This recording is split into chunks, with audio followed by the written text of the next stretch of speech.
सुरक्षा अधिकारीको आग्रहपछि Bollywood star Shahrukh खानले आफ्नो निवास मन्नत बाहिर प्रशंसकलाई स्वागत गर्ने कार्यक्रम स्थगित गरेको जनाएका छन्। शाहरुखले आइतबार बेलुका सामाजिक सञ्जाल एक्स मार्फत यसबारे जानकारी दिएका छन्। आफ्नो प्रिय स्टारको एक झलक पाउन उनलाई जन्मदिनको शुभकामना दिन आइतबार बिहान अबेरसम्म मुम्बई स्थित मन्नत निवास बाहिर फ्यान जम्मा भएका थिए।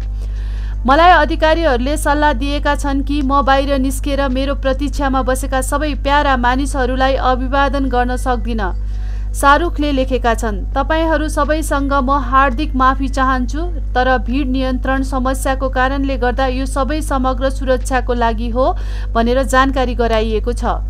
उनी अघि लेख्छन्, बुझिदिनु भएकोमा धन्यवाद र मलाई विश्वास गर्नुहोस्, म तपाईलाई धेरै भन्दा धेरै सम्झिरहेको छु। तपाईहरू सबैलाई भेट्न र माया बाँड्न उत्सुक थिएँ। तपाईहरू सबैलाई माया गर्छु। भिड नियन्त्रणमा चुनौती आउन सक्ने कारण देखाउँदै मुम्बईका सुरक्षा अधिकारीहरूले खानलाई मन्नत बाहिर नआउन भनेका थिए। मन्नतको मर्मत सम्भार चलिरहेकोले फ्यानलाई भेट्न भन्दै शाहरुख खान अलीगढबाट कारगड सहित आइतबार अपराह्न मन्नत पुगेका थिए। उनले आफ्नो प्रत्येक जन्मदिनमा मन्नतको बल्कुनीबाट फ्यानलाई अभिवादन गर्दै आएका छन्। यसपटक भने त्यो परम्परा तोडिएको छ।